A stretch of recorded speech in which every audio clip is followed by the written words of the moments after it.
2024, le verdict tombe, Tory Lanez est condamné à 10 ans.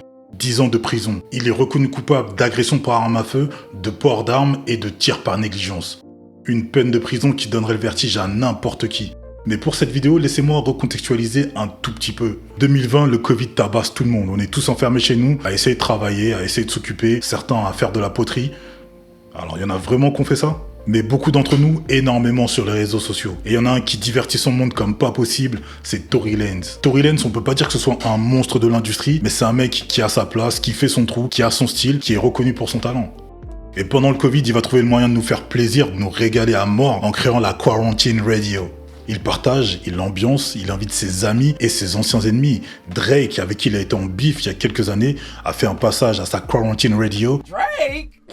Et c'était assez cool, assez fun de les voir ensemble. Très cool, très détente en fait, tout simplement. Le mec, il est fun, il envoie des bonnes sensations. Et à ce moment-là, le monde entier en avait besoin. Et aussi, il a invité quelques belles femmes, quelques belles créatures à sa Quarantine Radio.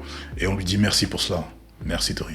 Merci. Bref, Tory Lanez, c'est l'un des mecs du moment. Il marche sur l'eau, tellement qu'il fait ami-ami avec Kylie Jenner et Megan Thee Stallion. Il va se retrouver dans la piscine de la première à être le sujet de convoitise de ces dames, en fait. Et notamment de Megan Thee Stallion et son assistante Kelsey. Tout ce beau monde est à bord d'un SUV accompagné du garde du corps de Tory. Une altercation éclate et des coups de feu sont tirés. Suite à cela, on a droit à un procès de près de 3 ans et Tory est reconnu coupable d'avoir été l'auteur des coups de feu. Alors cette histoire, vous devez sûrement la connaître. Il y a tout un tas de créateurs de contenu qui l'ont très bien évoqué, qui en ont parlé très bien. Je vous invite à aller les voir. Mais moi, je voulais aborder avec vous les raisons pour lesquelles, d'après moi, Tory Lanez, il va tout écraser dès sa sortie de prison.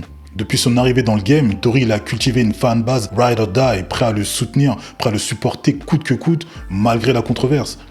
Et il a bossé dur pour créer une fanbase et pour la conserver. Il les fait participer à ses projets musicaux en posant sur leurs instrus. Il en a fait monter certains sur sa Quarantine Radio pour révéler leur talent.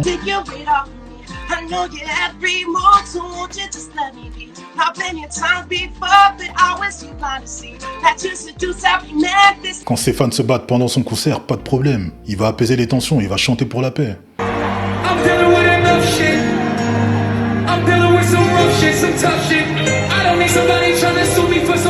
Quand ton public continue à streamer ta musique pendant que t'es en cellule, quand tes fans lancent des campagnes Free Tory tous les jours,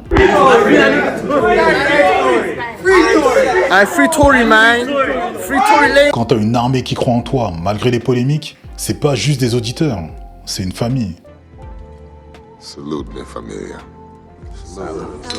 Tory, il a une fanbase solide, engagée, presque religieuse, et dans une industrie où tout le monde est remplaçable, avoir des fans qui refusent de t'oublier, c'est une force que peu d'artistes peuvent revendiquer. Deuxièmement, il est ultra productif. Pendant que d'autres galèrent à sortir un album de qualité en 3 ans, voire plus, je pense à Rihanna, Tory Lanez, lui, il envoie, rien qu'il envoie. Il balance des projets à la chaîne, rap, R&B, trap, Throwback 2000, tout y passe. Il écrit, il produit, il mixe, il est dans toutes les étapes de la création. Et même en prison, son équipe peut exploiter des sons qu'il a déjà stockés. Il a fait du frigo, donc on est large. Tory, c'est une machine à hit. Il peut sortir 3 albums les yeux fermés, pas de doute là-dessus. Troisièmement, et je l'ai déjà dit, mais il est inclassable musicalement. Un jour, il chante comme Chris Brown, le lendemain, il va rapper comme Meek Mill, il passe du R&B à la trap sans transition, et toujours avec style, énormément de style. Avec son projet Alone at Prom, il te fait une retour vers le futur, il te fait grimper dans la DeLorean et il t'emmène dans les années 80. Allez écouter ce projet. D'après moi, très peu d'artistes aujourd'hui peuvent maîtriser autant de genres, autant de styles différents, avec autant de charisme. Et ça, c'est ce qui rend son retour imprévisible, immanquable, inévitable. Alors comme je l'ai dit, il maîtrise toutes les étapes de la production de sa musique. Il peut créer un morceau de A à Z sans dépendre de qui que ce soit. Il a bien sûr son propre studio personnel. Il a confié à plusieurs reprises que chaque projet était l'occasion pour lui de s'enfermer en studio dans des sessions studio intensives et de rentrer dans des zones de flow, des états un peu seconds où il est capable de produire une dizaine de morceaux. Le Boog, il est clairement talentueux, capable de rapper, chanter. Perso, je le découvre en 2015 avec Diego, avec ses envolées là. Je trouvais ça assez dingue. J'écoute, je me dis waouh, ce mec, il a un truc, je sais pas quoi, mais il a un truc. Et il me le confirmera d'ailleurs avec le featuring qu'il va faire avec un rappeur français. C'est son premier feat avec un rappeur français, il me semble. C'est Dossé en 2016, sur l'album de Dossé, Yuri. Le son s'appelle Marriott Hotel.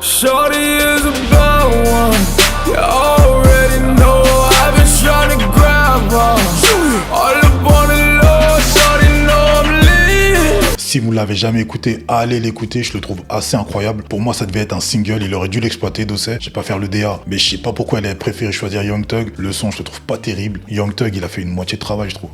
C'était pas ouf, j'ai pas aimé. Mais Marriott Hotel, vous m'en direz des nouvelles. Incroyable.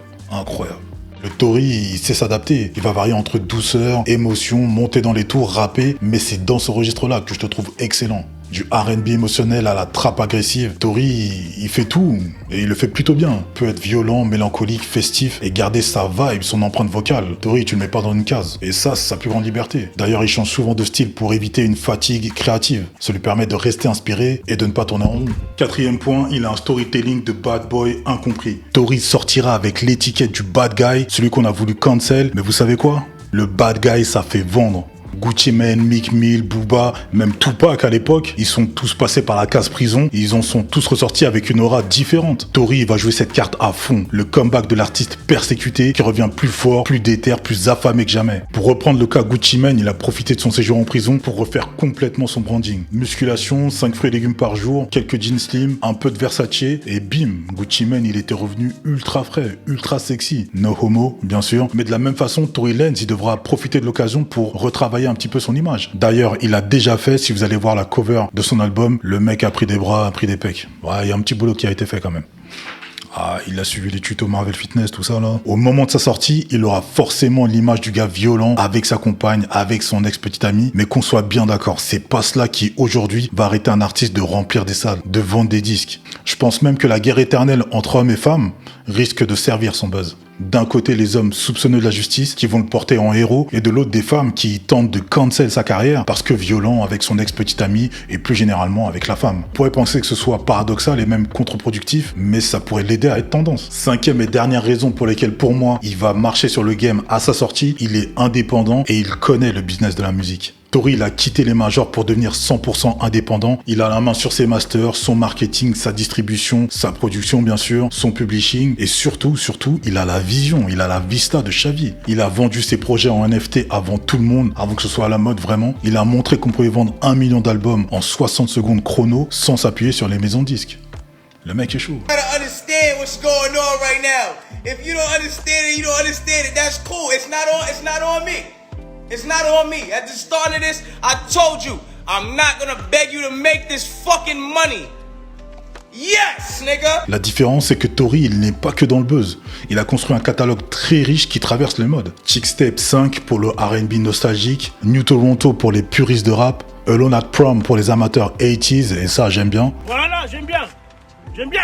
Bref, il peut être diffusé en club, en radio, en mode chill ou turn up, et surtout, ses hits vieillissent super bien. Ce sont d'après moi les raisons pour lesquelles il risque de faire un retour fracassant dès sa sortie. Mais dites-moi vous dans les commentaires qu'est-ce que vous pensez de sa situation actuelle, d'autant plus qu'on vient d'apprendre qu'il aurait été poignardé il y a quelques semaines, quelques mois de cela, à raison de 14 fois. Alors Dieu merci, il s'en sort très bien, mais ça devient de plus en plus compliqué, mais malgré ça, pour moi, il va tout péter dès qu'il sortira. Dites-moi vous dans les commentaires ce que vous en pensez. Est-ce que vous avez écouté Marriott Hotel? Si c'est pas fait, allez le faire, c'est un excellent son. Lâchez votre commentaire, lâchez votre pouce en l'air et on se retrouve très prochainement. Ciao tutti.